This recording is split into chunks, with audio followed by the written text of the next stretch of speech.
In this video, I will show you how you can add or remove a Google account on your Samsung Galaxy A37 or the A57. Now doing that is very simple. First of all, just go to Settings, and under Settings just scroll down and tap on Accounts and Backup.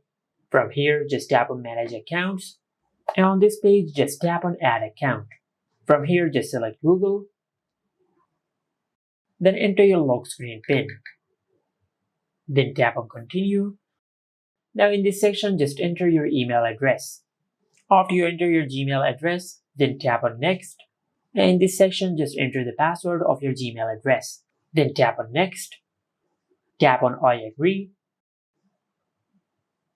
And after you do that, you'll add your Gmail account on your phone.